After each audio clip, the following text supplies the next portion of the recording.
All right, welcome back, everybody.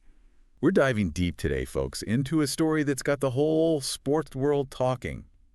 Jake Paul. Mike Tyson.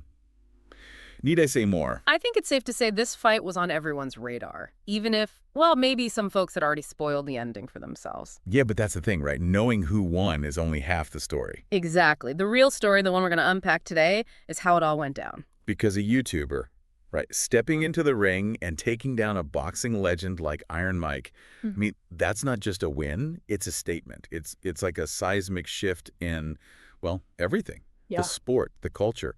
I mean, where do we even start? Well, let's start with the source material, shall we? We've got this incredible first-hand account of the fight, straight from ringside, November 15th, 2024, AT&T Stadium, packed to the rafters, and then boom, Jake Paul wins. By unanimous decision. 8 rounds. 8 rounds with Mike Tyson. Let that sink in for a minute. I mean, we're talking about Tyson here. 58 years old, sure, but still a powerhouse. Exactly. This wasn't some flash knockout. The guy's known for his knockout power. So for Paul to win over 8 rounds, I mean, that's got to tell us something, right? Something about his training, his strategy. Absolutely. And remember, the source specifically mentions Tyson showed resilience. Resilient. Meaning he took punches. He kept coming back for more.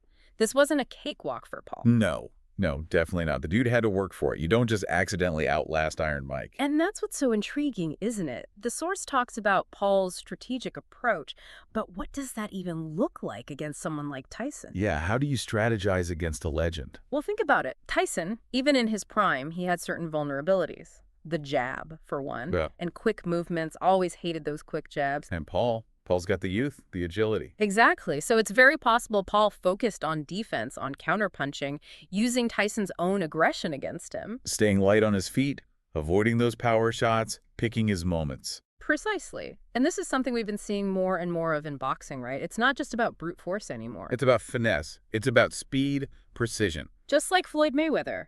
His whole thing was defensive mastery. Could we be seeing Paul evolve in a similar direction? I think that's a conversation worth having. Totally.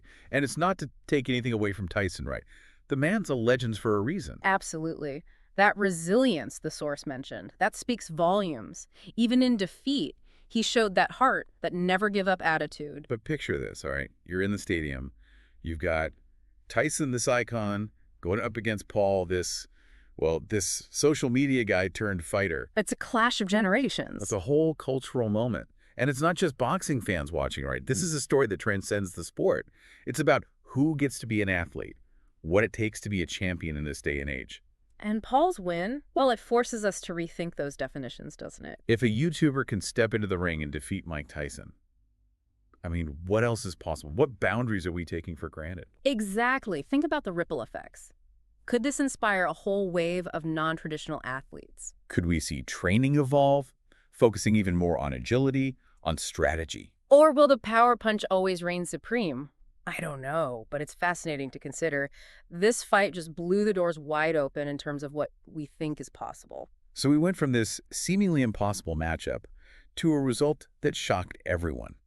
But as we've been discussing, this wasn't just a fluke, right? This was Paul executing a strategy, adapting to the changing landscape of the sport. It was Tyson demonstrating that even legends can be vulnerable, that experience doesn't always trump youth and innovation. And in the end, it leaves us with more questions than answers. And that's the beauty of it, isn't it? It gets us thinking, gets us talking.